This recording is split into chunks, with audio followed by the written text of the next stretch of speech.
اللہ الرحمن الرحیم نحمده ونصلی علی رسوله الکریم اما بعد اعوذ باللہ من الشیطان الرجیم یا ایہا الذین آمنوا کتب علیکم الصیام کما کتب علی الذین من قبلکم لعلکم تتقون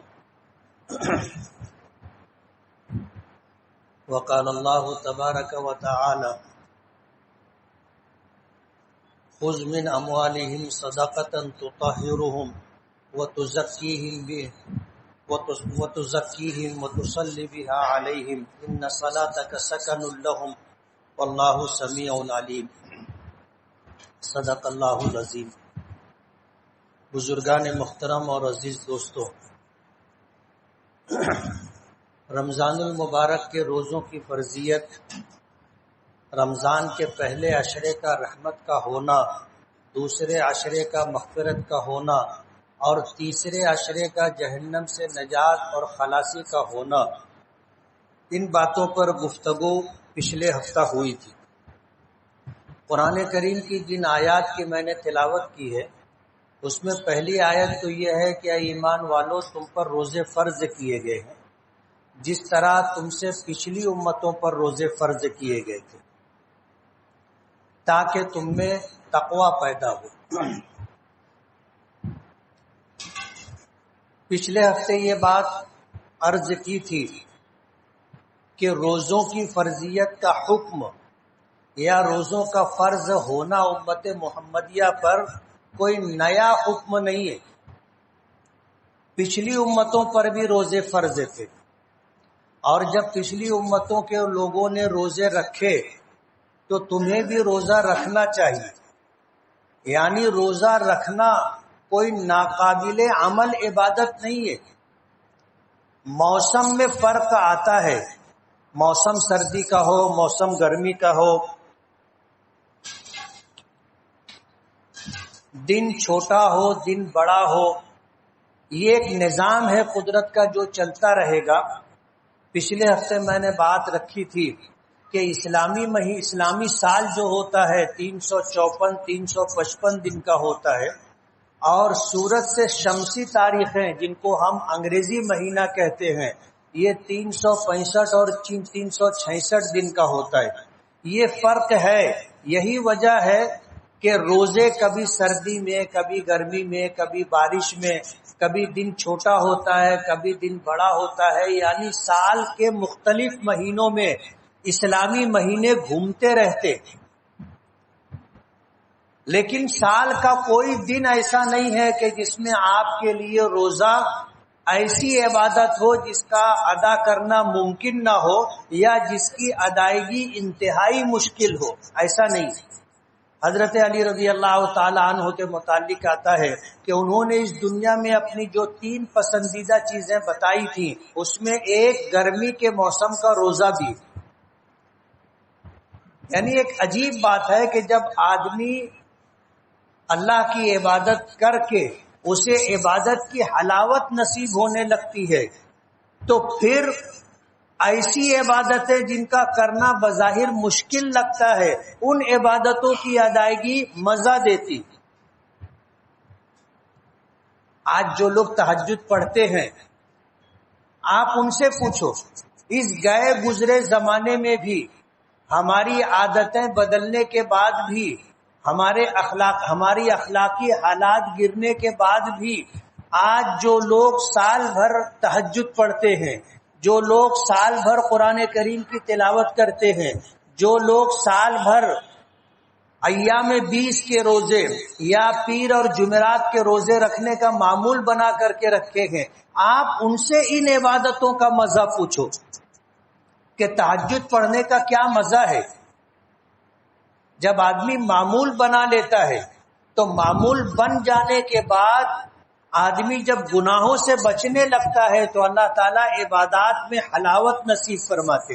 آج ہم نماز پڑھتے ہیں، لیکن اللہ کا حکم ہے ہم اس لیے پڑھ لیتے، ہمیں آخرت کی فکر ہے، اللہ ناراض نہ ہو، آخرت خراب نہ ہو، ہم نماز اس لیے پڑھ لیتے، روزہ اس لیے رکھ لیتے۔ لیکن جب آدمی نماز اور روزہ کرتا رہتا ہے، نماز پڑھتا رہتا ہے، روزہ رکھتا رہتا ہے، تو پہلے عادت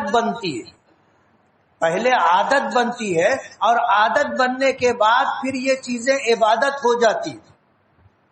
حالانکہ عبادت پہلے دن سے ہے۔ کہنے کا مطلب یہ ہے کہ جب آدمی کی عادت بن جاتی ہے، اور عادت بن جانے کے بعد جب ان عبادتوں کو آدمی ادا کرتا ہے تو اللہ پاک ان عبادتوں میں اس کو عبادت کا سرور اور حلاوت نصیب فرماتے۔ پھر ان عبادتوں کا کرنا آدمی پر بوجھ نہیں ہوتا۔ تو اس امت پر روزے فرض کیے گئے ہیں، یہ کوئی ناممکن عمل نہیں ہے، بہت آسان ہے۔ آپ دیکھو ہمارے یہاں چھوٹے چھوٹے بچے روزہ رکھ لے رہے، پچھلی امتوں نے روزہ رکھا تھا تو ہم بھی رکھ سکتے ہیں۔ اور تیسری بات یہ کہ روزے کا مقصد یہ ہے کہ آدمی میں تقوی اور پرہیزگاری پیدا ہو۔ جب آدمی دبا کے کھاتا ہے پیتا ہے تو ہوتا یہ ہے کہ نفس امارہ جو ہے یہ طاقتور ہو جاتا ہے، اور پھر آدمی خواہشات نفسانی اور گناہوں کے پیچھے چلا جاتا ہے اور مبتلا بھی ہو جاتا ہے۔ لیکن جب آدمی کھانا بند کر دیتا ہے، کھانا پینا بند کر دیتا ہے، خواہشات نفسانی سے رک جاتا ہے، تو نفس امارہ کمزور ہو جاتا ہے، اور پھر یہ نفس مطمئنہ بن جاتا ہے، اور جب نفس مطمئنہ بن جاتا ہے تو پھر عبادتیں آسان ہو جاتی۔ آدمی میں تقوی، پرہیزگاری، گناہوں سے بچنا اس کے لیے آسان ہو جاتا ہے۔ رمضان کا مبارک مہینہ ہے، جہاں بہت ساری خیر وجود میں آتی ہے، وہیں پر کچھ ایسی چیزیں ہیں جس کی اصلاح ہم سب کی ذمہ داری۔ اللہ نے ہم کو وجود عطا کیا، اور پھر اللہ نے اولاد عطا کی، ایک خاندان عطا کیا۔ ہماری ذمہ داری ہے ہم اپنی ذات، اپنے خاندان، اپنے بچوں کی نگہداشت، اور اسی کے ساتھ سماج میں رہتے ہوئے اپنی ذمہ داریاں پوری کرنا، یہ ہماری ذمہ داری ہے۔ ہم اپنے آپ کو بھی جہنم میں جانے سے بچائیں، اپنی آل اولاد کو بھی جہنم میں جانے سے بچائیں، یہ ہماری ذمہ داری ہے۔ رمضان آتا ہے، الحمدللہ لوگ 5 وقتہ نمازوں کا اہتمام کرتے ہیں، مسجدیں آباد رہتی ہیں، بعض مسجدیں 24 گھنٹہ آباد رہتی ہیں۔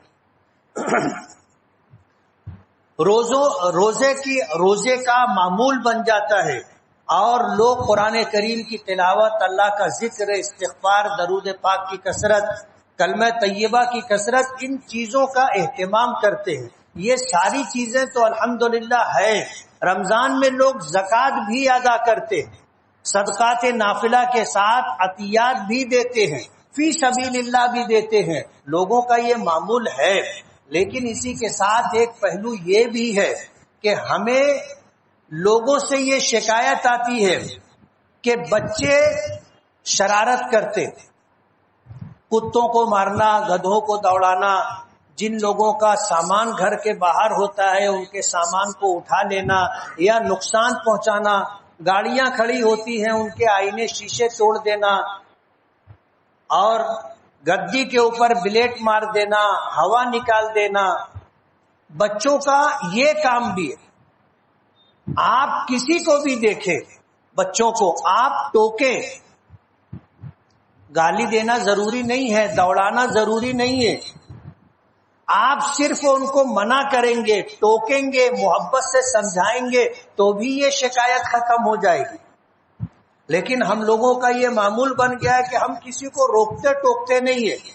اگر کوئی غلط کام ہو رہا ہے تو وہ کہتے ہیں کہ میں تو نہیں کر رہا ہوں، نہ کوئی دوسرا کر رہا ہے تو میری کیا نہیں، ہماری ذمہ داری ہے۔ اور آپ صرف ان کو ٹوکیں گے، ایک آواز دیں گے، وہ بھاگ جائیں گے، ہٹ جائیں گے، ان کے دل میں ڈر اور خوف آ جائے گا۔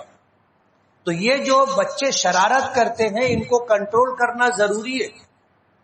یہ شکایت بھی آئی ہے کہ بعض مزدوروں کو یا مقدم کو یا گھڑی لگانے والوں کو کارخانے داروں نے صرف اس لیے ہٹا دیا کہ یہ نماز پڑھنے کے لیے جاتا ہے اور آنے میں دیری کرتا ہے۔ ہم مانتے ہیں ہو سکتا ہے واپسی میں تاخیر ہوتی ہو، آدمی نماز کے لیے آیا، گرمی کا موسم ہے، وہ راحت اور وہ آرام جو مسجد میں مل جاتا ہے ظاہری اور باطنی اعتبار سے کارخانے میں تو نہیں ملے گا، کارخانے میں نہیں ملے گا۔ یہاں آپ ظاہری آرام یہ کہ اچھا سایہ ہے اور پھر ٹھنڈک ہے، پنکھا چلتا رہتا ہے، ظاہر بات ہے پترے کے شیڈ کے اندر یہ راحت و آرام تو نہیں۔ اور جب آدمی عبادت کرتا ہے اور روزے کا تعلق آدمی کے باطن سے ظاہر سے نہیں ہے تو دل اندر سے مطمئن ہو جاتا ہے اور آدمی کا جی لگتا ہے، دل لگتا ہے، واپسی میں دیر ہوتی ہوگی، لیکن اس کا یہ مطلب تو نہیں ہے کہ ایسے کاریگروں کو آپ کام سے ہٹا دیں۔ رمضان کا مہینہ آیا، سال کے 11 مہینے اس نے آپ کے یہاں کام کیا، اچھا کام کیا، اب اگر ایک مہینے میں کام میں کچھ کوتاہی ہو رہی ہے تو آپ کو یہ بات سمجھ لینی چاہیے کہ یہ عبادت کا مہینہ ہے۔ اگر آپ کے یہاں کام کرتے ہوئے کوئی کاریگر مزدور عبادت میں بھی اگر لگ رہا ہے تو اس سے انشاءاللہ آپ کا نقصان نہیں ہوگا۔ آپ نے اگر اس کو کام سے ہٹا دیا، ظاہر بات ہے اس کی اور اس کے بچوں کی خوشی یعنی عید ان کی خطرے میں پڑ جائے گی اور وہ تکلیف میں مبتلا ہو جائیں گے۔ ہونا تو یہ چاہیے تھا کہ ہم 2-4 مزدور بڑھا لیتے، کچھ ہمارا خرچہ بڑھ جاتا، بظاہر ہمیں جاتا ہوا اور مال کم ہوتا ہوا نظر آ رہا ہے مگر کمی نہیں ہوگی۔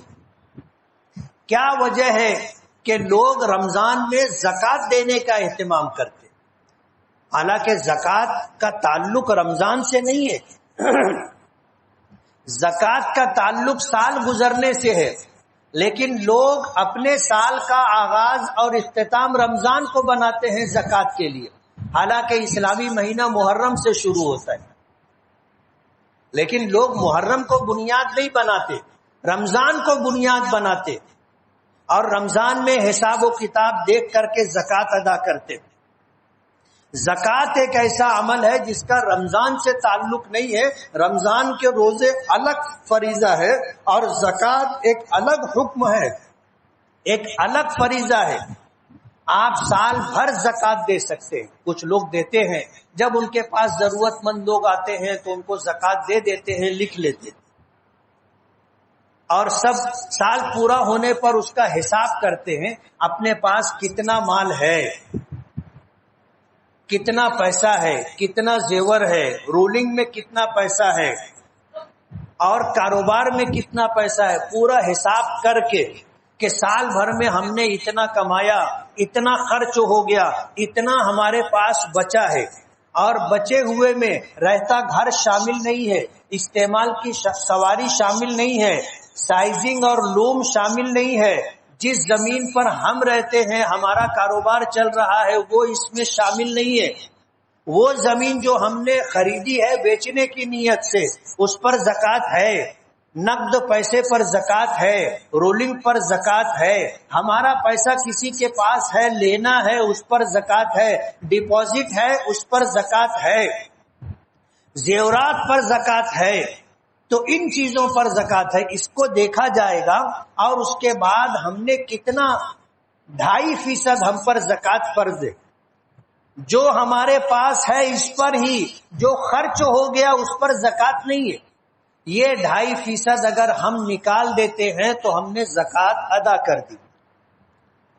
پچھلے ہفتوں میں نے یہ بات کہی تھی کہ نبی کریم صلی اللہ علیہ وسلم کی ہر بات سچ ہے، ہر بات حق ہے، اور آپ کو اپنی بات کی صداقت کے لیے قسم کھانے کی ضرورت نہیں ہے، لیکن حدیث پاک میں 3 چیزیں نبی کریم صلی اللہ علیہ وسلم نے ذکر فرمائی ہے کہ مال خرچ کرنے سے کم نہیں ہوتا، اللہ کے راستے میں زکوٰۃ کے عنوان سے، صدقات کے عنوان سے، عطیات کے عنوان سے، فی سبیل اللہ کے عنوان سے جو رقم آپ خرچ کرتے ہیں بظاہر آپ کے مال میں سے جاتی ہوئی اور مال میں سے اتنی رقم کم ہوتی ہوئی نظر آتی لیکن کم نہیں ہوتی، یہ حضور نے قسم کھا کر کے بات کہی۔ اور ایک مومن ہونے کے ناطے ہم اس پر یقین بھی کرتے ہیں اور بھروسہ بھی کرتے ہیں. لیکن یہ زکوٰۃ کی ادائیگی جہاں اللہ کے حکم کی تعمیل ہے، ایک فریضے کی ادائیگی ہے، اسی کے ساتھ یہ آپ کے مال کو پاک کرنے والا، آپ کے مال کو بڑھانے والا عمل ہے. اللہ پاک نے فرمایا خذ من اموالہم صدقۃ تطہرھم بها وتزکیہم وصلی علیہم ان صلاتک سکن لہم، کہ آپ ایمان والوں سے زکوٰۃ کے نام پر مال لیں. یہ جو زکوٰۃ کے نام سے وہ لوگ مال خرچ کریں گے، دیں گے اللہ کے راستے میں یا بیت المال میں جمع کرائیں گے، یہ زکوٰۃ دینا ان کے مال کو پاک کر دے گا، ان کے مال کو پاک کر دے گا اور ان کے مال کی حفاظت کا اور بڑھوتری کا ذریعہ ہے. اور جب کوئی آپ کو زکوٰۃ دے، صدقات دے، تو آپ ان کے لیے دعا کریں. آپ کا دعا کرنا ان کے لیے دنیا اور آخرت میں بھلائی کا سبب. اسی لیے اگر کسی نے آپ مسجد کے ذمہ دار ہیں، مدرسے کے ذمہ دار ہیں، آپ کی ذمہ داری بنتی ہے کہ جن لوگوں نے آپ کو تعاون مسجد مدرسوں کے عنوان سے دیا ہے آپ ان کے لیے دعا کریں. ہمارے آقا سرکار دو عالم صلی اللہ علیہ وسلم دعا فرمایا کرتے تھے. کوئی دیتا تھا دعا دیتے تھے بارک اللہ فی اہلک و مالک، اللہ تعالیٰ تیری جان اور مال میں برکت عطا فرمائے. ایسے بھی حضور کا معمول تھا. ایک نبی اور ذمہ دار ہونے کے اعتبار سے آپ دعاؤں کا اہتمام کرتے تھے اور یہ دعا دوسروں کے لیے ہوتی تھی. اپنے لیے تو سبھی دعا کرتے، دوسروں کے لیے دعا. تو یہ مال جو لیا جاتا ہے خذ من اموالہم صدقۃ تطہرھم بہا، اس مال کے ذریعے سے ان کو اور ان کے مال کو اللہ پاک کر دے گا. آپ ان کے لیے دعا کریں. نبی کریم صلی اللہ علیہ وسلم نے جو بات فرمائی ہے کہ زکوٰۃ اور صدقات کے عنوان سے مال خرچ کرنے سے مال کم نہیں ہوتا، ہمیں کم ہوتا دکھائی دیتا ہے، لیکن ہم کو اس پر بھروسہ ہے کہ اللہ اسے واپس کرے گا. میں نے پچھلے ہفتے یہ بات کہی تھی کہ وما انفقتم من شیء فهو یخلفہ وهو خیر الرازقین، جو کچھ تم اللہ کے راستے میں خرچ کرتے ہو اللہ تمہیں اس کا بدل دے گا اور وہ بہترین رزق دینے والا ہے. قرآن کریم میں ایک آیت ہے مثل الذین ينفقون اموالهم فی سبیل اللہ کمثل حبۃ انبتت سبع سنابل فی کل سنبلۃ مئۃ حبۃ واللہ یضاعف لمن یشاء. اللہ پاک نے مثال کے ذریعے سے سمجھایا کہ مال خرچ کرنے سے کم نہیں ہوتا، بڑھتا ہے. اللہ نے مثال دی، آپ گیہوں کا ایک دانہ زمین میں بو دیتے ہو، ظاہر بات ہے یہ دانہ بجائے کھانے کے آپ نے مٹی میں ڈال دیا تو ایسا نظر آ رہا ہے کہ یہ ایک دانہ ضائع ہو گیا، ہمارے کھانے میں استعمال میں نہیں آیا. لیکن ایک دانہ جو آپ نے زمین میں بویا ہے، ڈالا ہے، اس سے 7 کوپلیں نکلتی ہیں، 7 شاخیں نکلتی ہیں اور ہر شاخ میں ایک بالی آتی ہے اور ہر بالی میں 100 دانے ہوتے، ہر بالی میں 100 دانے ہوتے ہیں. تو ایک دانہ آپ نے زمین میں ڈالا تھا، بویا تھا، اس نے کتنے دانے آپ کو دیے؟ ارے بولو نا، 700. ایسا ہوتا ہے نا؟ دیکھا ہے کہ نہیں دیکھا ہے؟ اللہ پاک نے مثال کے ذریعے سے بتایا کہ عملی طور پر آپ نے دیکھا، آپ کا مشاہدہ ہے کہ ایک دانہ آپ نے زمین میں ڈالا تھا، اس ایک دانے کے ذریعے سے، اس ایک دانے کے چلے جانے کے بعد اللہ نے تم کو کتنے دانے دیے؟ 700 دانے. یہ ہمارا مشاہدہ ہے کہ ہم اپنی آنکھوں سے، اپنے عمل سے دیکھتے ہیں. اللہ نے مثال دی کہ اللہ نے کہا ہے کہ وما انفقتم من شیء فهو یخلفہ، جو کچھ تم اللہ کے راستے میں خرچ کرو گے اللہ اس کا بدل دے گا. اور حضور نے قسم کھائی ہے کہ ما نقص مال من صدقہ، قسم ہے اس ذات کی جس کے قبضہ قدرت میں میری جان ہے، مال خرچ کرنے سے کم نہیں ہوتا، مال خرچ کرنے سے کم نہیں ہوتا۔ اللہ نے جو بات فرمائی، اللہ کے رسول نے جو کچھ کہا، اس کو تو ہم ایمان کی وجہ سے مان لیتے ہیں، لیکن اللہ نے مثال کے ذریعے سے سمجھا دیا، اور جب سے یہ دنیا بنی ہے اس وقت سے آج تک اللہ کا یہی نظام ہے، اللہ کا یہی نظام ہے۔ اللہ دینا چاہے تو بغیر سبب کے بھی دے سکتا ہے۔ کسی نے کتنی اچھی بات لکھی ہے کہ سبب کے ذریعے سے دینا اس کی عادت ہے، اور بغیر سبب کے دینا اس کی قدرت ہے۔ اللہ اس پر قادر ہے کہ بغیر سبب کے بھی آپ کو دے دے، لیکن یہ اس کی عادت ہے کہ وہ سبب کے ذریعے سے دیتا ہے، اور سبب کے ذریعے سے جب ہمیں یہ دکھ کر کے آ رہا ہے کہ ایک دانہ زمین میں ڈالنے پر ہمیں 700 دانے ملتے ہیں، یہ سبب ہے، تو اللہ تعالیٰ تو بغیر سبب کے بھی دینے پر قدرت رکھتا ہے، وہ چاہے تو بغیر سبب کے دے دے، لیکن سبب کے ذریعے سے دینا اس کی عادت ہے، اور بغیر سبب کے دینا اس کی قدرت ہے۔ رمضان کا یہ مہینہ آتا ہے، لوگ اللہ کے راستے میں دیتے ہیں، اور جو دیتے ہیں وہ کبھی محروم نہیں رہتے، کبھی محروم نہیں رہتے۔ آپ تجربہ کر کے دیکھ لو، اپنا پورا حساب و کتاب کرو، اور اس کے بعد جتنی زکوٰۃ 2.5% آپ پر فرض ہے اتنی زکوٰۃ نکالو، کچھ جھکتا نکالو تاکہ دل میں کوئی وسوسہ شک باقی نہ رہے، اور پھر دیکھو اس سال آپ نے کتنی زکوٰۃ دی ہے اور آئندہ سال آپ کتنی زکوٰۃ دیں گے، تجربہ کر کے دیکھ لو۔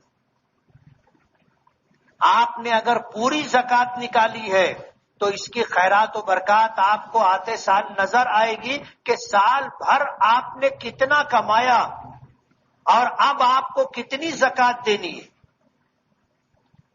مال خرچ کرنے سے کم نہیں ہوتا، حضور نے قسم کھا کر کے یہ بات ارشاد فرمائی۔ اور رمضان کا مہینہ خیر و برکت کا مہینہ ہوتا ہے، لیکن جیسے میں نے کچھ شکایتیں تکلیفیں آئیں، اسی طرح ایک شکایت یہ بھی ہمیں غیر مسلم بھائیوں کی طرف سے ملی۔ انہوں نے پوچھا کہ آپ کے ہاں روزہ کھولنے کا، افطار کرنے کا وقت ٹائم کیا ہے؟ جب ان کو بتایا گیا کہ یہ ٹائم جو ہے 6:45 سے 7 کے درمیان رہتا ہے، تو وہ کہنے لگے کہ آپ کے نوجوان لڑکے لڑکیاں ہمارے علاقوں میں آ کر کے 8 بجے تک کھڑے ہو کر کے بات کرتے رہتے، کیا وہ روزہ نہیں رکھتے؟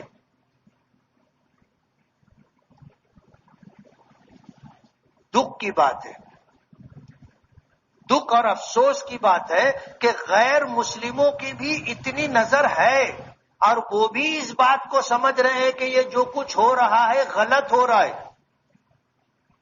ان کی شکایت اس وجہ سے ہے کہ یہ چیز ان کو بھی کھٹک رہی ہے، وہ بھی سمجھ رہے ہیں کہ یہ جو ہو رہا ہے یہ غیر سماجی کام ہے، غیر شرعی کام ہے۔ اپنے بچوں پر نظر رکھنا ضروری ہے۔ بچہ جوان ہو گیا، اس کا یہ مطلب نہیں ہے کہ وہ جو کرنا چاہے کرے۔ بچی جوان ہو گئی، اس کا یہ مطلب نہیں ہے کہ وہ کہیں بھی آئے اور کہیں بھی جائے۔ اب آپ کی ذمہ داری 55 کے مقابلے میں ابھی زیادہ بڑھ گئی۔ بچے تھے، چھوٹے تھے، ٹھیک ہے، لیکن اب ذمہ دار ہو گئے ہیں۔ ان کا ایک غلط قدم پورے خاندان کی رسوائی کا ذریعہ بنے گا۔ آپ دیکھ لیجئے، میرے گھر کے، آپ کے گھر کے بچے بچیاں نہیں تھی، لیکن ان کے اس عمل کی وجہ سے پورا سماج رسوا ہو رہا ہے۔ ہم بھی رسوائی محسوس کر رہے ہیں کہ یہ کیا چل رہا ہے۔ آج یہ داغ جو لگا ہے، یہ الزام جو آ رہا ہے، یہ پورے مسلم سماج پر ہے۔ یہ روک ٹوک کرنا ضروری ہے۔ اور آپ دیکھ لو، جو گنہگار ہوتا ہے وہ بزدل ہوتا ہے، جو گنہگار ہوتا ہے وہ ڈرپوک ہوتا ہے۔ آپ صرف رک کر کے، کھڑے ہو کر کے دیکھنے لگ جائیں، وہ لوگ جگہ چھوڑ دیں گے۔ بھاگنے کی کوشش کریں گے کہ کہیں ایسا نہ ہو کہ ابھی دھر لیے جائیں اور پھر سماج میں جائے کہ ایک الٹر پکڑا گیا. بعض مرتبہ ایسا ہوتا ہے کہ جن کو پکڑا جاتا ہے ان کو گھر تک پہنچایا بھی جاتا ہے. وہ جب پکڑے جاتے ہیں تو وہ کلیکٹر رہتے نا، وہ بات ایسے ہی کرتے ہیں، ٹائٹ بات کرتے ہیں، لیکن جب ان کو بولو کہ ٹھیک ہے تم لوگ دونوں میاں بیوی ہو تو چلو گھر بتاؤ، ہوا نکل جاتی ہے اور گھر تک پہنچاؤ تو پوری گلی اور محلے میں معلوم ہو جاتا ہے کہ بھائی کیا ہے. اور کہتے ہیں نا آگے سے پیچھا بھاری ہوتا ہے، ماضی آدمی کا پیچھا نہیں چھوڑتا. جب ایک مرتبہ سماج میں رسوائی ہو گئی آگے پورے خاندان کو تکلیف کا سامنا کرنا پڑتا ہے. تو اپنے بچوں پر نظر رکھو، یہ بچے تمہارے لیے آزمائش اور امتحان ہے. انما اموالکم و اولادکم فتنہ. اللہ مال دیتا ہے تو آزماتا ہے، اولاد دیتا ہے تو آزماتا ہے کہ میں نے مال دیا یہ زکوٰۃ پوری دے رہا ہے کہ نہیں، اور دے رہا ہے تو دل چھوٹا کر کے دے رہا ہے یا خوش دلی سے دے رہا ہے. میں نے ایک واقعہ پچھلے ہفتہ ذکر کیا تھا کہ ایک صحابی پر جب زکوٰۃ فرض ہوئی اور بیت المال سے عامل زکوٰۃ لینے گیا تو انہوں نے سنا کہ بس میرے اوپر اتنا ہی ہے، 1 سال کی مادہ اونٹنی، یہ تو نہ دودھ دے گی نہ بار برداری کا کام کر سکے گی. اس نے کہا کہ یہ تندرست اور فربا اونٹنی لے جاؤ، یہ دودھ بھی دیتی ہے اور بوجھ بھی اٹھا لے گی. تو عامل نے کہا کہ میں نہیں لے سکتا، اگر آپ کو دینا ہے اللہ کے رسول یہیں قریب میں سفر میں ہے، پڑاؤ ہے، آپ اپنے ہاتھ سے دے دو. تو وہ لے کر کے آئے اور آ کر کے اللہ کے رسول صلی اللہ علیہ وسلم سے جو بات کہی وہ یاد رکھنے کی بات ہے.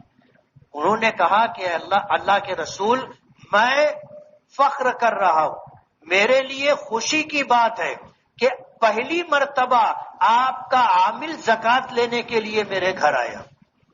میں غریب تھا، کبھی میری زکوٰۃ دینے کی حیثیت نہیں تھی، اور یہ تیرا کرم ہے کہ تو نے آج مجھ کو صاحب نصاب بنایا. اللہ کے رسول مجھے خوشی ہے کہ آج میرے مال میں اللہ اس کے رسول کا بھی حق ہے. ابھی تک جو تھا میرے پاس اس میں اللہ اس کے رسول کا کوئی حق نہیں تھا، زکوٰۃ نہیں تھی. آج اللہ نے مجھے یہ حیثیت عطا کی اور میرے لیے یہ سعادت اور نیک بختی کی بات ہے کہ آج میرے مال میں اللہ اس کے رسول کا حصہ ہے. بیت المال کا عامل میرے گھر زکوٰۃ لینے کے لیے آیا ہے. اللہ کے رسول انہوں نے میرا مال دیکھا اور حساب کر کے بتایا کہ مجھ پر 1 سال کی اونٹنی واجب ہے. کہنے لگے کہ اللہ کے رسول یہ 1 سال کی اونٹنی آپ کے کس کام کی، نہ یہ دودھ دے گی اور نہ یہ بوجھ اٹھا سکے گی. اللہ کے رسول میں یہ اونٹنی لے کر کے آیا ہوں. میں نے آپ کے عامل کو پیش کی تھی، انہوں نے قبول کرنے سے انکار کر دیا اور کہا کہ اللہ کے رسول قریب میں ہیں، آپ ان کو خود پیش کر دو. تو میں یہ لے کر کے آیا ہوں اور میں یہ چاہتا ہوں کہ آپ اسے قبول فرما لیں. میں یہ دینا چاہتا ہوں، جھکتا جس کو دینا بولتے. اللہ کے رسول صلی اللہ علیہ وسلم نے فرمایا کہ تیرے مال میں زکوٰۃ اتنی ہی فرض ہے جتنی میرے عامل نے بتائی ہے، لیکن تو اگر خوش دلی سے اپنی مرضی سے زیادہ دیتا ہے تو ظاہر بات ہے یہ تو کس کو دے رہا ہے. زکوٰۃ اللہ کا حکم ہے، بیت المال میں جمع کی جاتی ہے، اللہ کے رسول کا حق ہے. تو تم اللہ اس کے رسول کو دے رہے ہو، اللہ تمہیں اس کا بدل دے گا. اور حضور نے پھر ان کے لیے دعا کی. ظاہر بات ہے حضور کی دعا مل جانے کے بعد تو پھر ان کو پیچھے پلٹ کے دیکھنا نہیں تھا. اس کے برخلاف ایک صحابی تھے، اللہ کے رسول کی خدمت میں آئے، کہنے لگے اللہ کے رسول بہت محتاجگی ہے، بہت غربت ہے، آپ دعا فرما دے اللہ مجھے مالدار کر دے. حضور نے فرمایا کہ تم جیسے ہو ایسے ہی اچھے ہو. وہ پھر آئے اور آ کر کہنے لگے کہ اللہ کے رسول میرے مال میں برکت کی دعا کر دیجیے. میرا مال بڑھے، آپ دعا کر دیں۔ حضور نے فرمایا کہ تم جیسے ہو ایسے ہی ٹھیک ہو۔ وہ پھر آئے، آ کر پھر انہوں نے تقاضا کیا۔ اللہ کے رسول صلی اللہ علیہ وسلم نے دعا فرما دی۔ مسجد نبوی کے قریب میں ان کا گھر تھا۔ اب مال میں برکت ہونے لگی، بکریاں بڑھنے لگی، گائے بیل بڑھنے لگے، اونٹ بڑھنے لگے، گھر میں باڑا چھوٹا پڑ گیا۔ انہوں نے بس مدینے کے باہر ایک بڑی جگہ خریدی اور یہاں سے وہاں منتقل ہو گئے۔ پہلے 5 وقتہ نمازوں کے لیے مسجد میں حاضری ہوتی تھی، اب مسجد میں حاضری کم ہونے لگی۔ اور مال بڑھا تو ان کو اور آگے جگہ لینی پڑی اور وہاں وقت دینا پڑنے لگا، تو مسجد نبوی آنا بند ہو گیا۔ پھر جب سال مکمل ہوا، بیت المال سے عامل زکوٰۃ لینے کے لیے گیا تو انہوں نے زکوٰۃ دینے سے انکار کیا اور یہ کہا کہ میں بیت المال میں زکوٰۃ جمع نہیں کرواؤں گا، میں خود تقسیم کر دوں گا۔ زکوٰۃ دینے سے انکار نہیں کیا تھا، بیت المال میں جمع نہیں کرواؤں گا، میں خود تقسیم کروں گا۔ اور جب بیت المال ہو، اسلامی حکومت ہو، آدمی کچھ چیزوں کی زکوٰۃ بیت المال ہی میں جمع کروائے گا، خود تقسیم نہیں کر سکتا۔ عامل اللہ کے رسول صلی اللہ علیہ وسلم کی خدمت میں واپس آئے اور آ کر کہا کہ فلاں شخص نے اپنے مالوں کی زکوٰۃ دینے سے انکار کر دیا ہے کہ میں بیت المال میں نہیں دوں گا۔ اللہ کے رسول صلی اللہ علیہ وسلم کو اس بات کا احساس تھا پہلے سے۔ اللہ کے رسول نے دوبارہ عامل نہیں بھیجا۔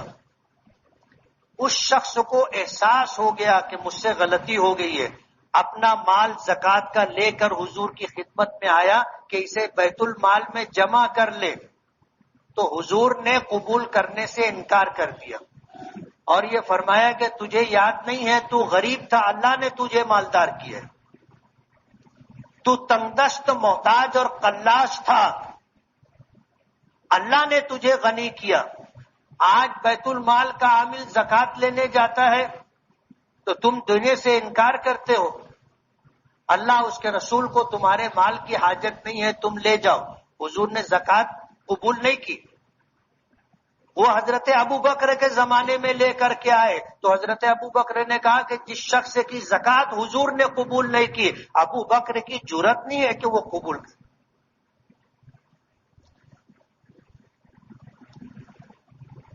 حضرت عمر کے زمانے میں لے کر کے آئے، حضرت عمر نے بھی انکار کر دیا کہ میرے پیش رو اللہ کے رسول اور ابو بکر نے جس کی زکوٰۃ قبول نہیں کی ہے، عمر کی ہمت نہیں۔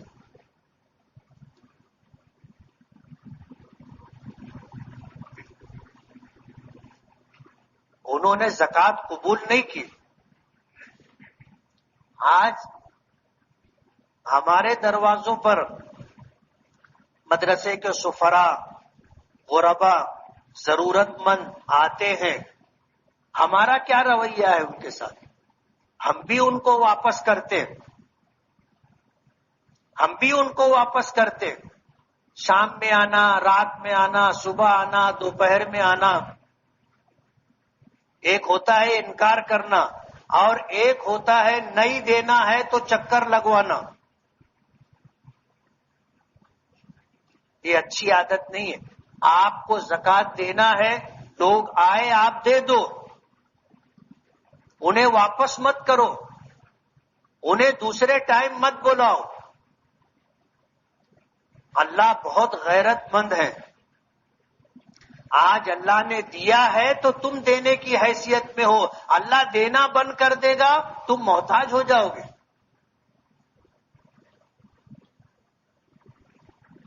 اس لیے رمضان کا مبارک مہینہ آیا ہے تو کچھ خیر ساتھ میں لے کر کے آئے۔ اللہ نے ہمیں رمضان اس لیے دیا ہے تاکہ ہماری آخرت بن جائے۔ اللہ نے ہمیں رمضان اس لیے دیا ہے تاکہ ہم اپنے نفس امارہ کو نفس مطمئنہ بنا لیں، ہم اپنی عادت کو عبادت بنا لیں، اور ہم اللہ کے راستے میں خوش دلی کے ساتھ خرچ کریں، خوش دلی کے ساتھ خرچ کریں۔ یہ جو رمضان کا مہینہ آیا ہے اور جو کچھ ہمیں دکھائی دیتا ہے یا بتایا جاتا ہے، یہ اللہ کی رحمتوں کا ظہور ہے۔ اور حدیث پاک میں آتا ہے کہ جب تم دیکھو کہ رحمتیں آ رہی ہیں، اللہ کی رحمت کے جھونکے چل رہے ہیں، تو اس کا استقبال کرو۔ استقبال کرنے کا مطلب یہ ہے کہ اس کی قدر دانی کرو، روزے اہتمام کے ساتھ رکھو، تراویح اہتمام کے ساتھ پڑھو، زکوٰۃ و صدقات اہتمام کے ساتھ ادا کرو۔ یہ اس کی قدر دانی ہے، اور یہ ہمیں کرنا ہے۔ جو کرے گا خوش دلی سے کرے گا، اللہ اس کو نوازے گا۔ اور میں نے ایک جملہ کہا، کچھ آپ کو یاد رہے نہ رہے، سبب کے ذریعے سے دینا اللہ کی عادت ہے، اور بغیر سبب کو دینا اللہ کی قدرت ہے، اور اللہ اپنی قدرت کا مظاہرہ کرتا رہتا ہے۔ رمضان کا مہینہ بڑی خیرات و برکات لے کر کے آیا۔ 5 روزے گزر گئے، آج 6واں روزہ ہے۔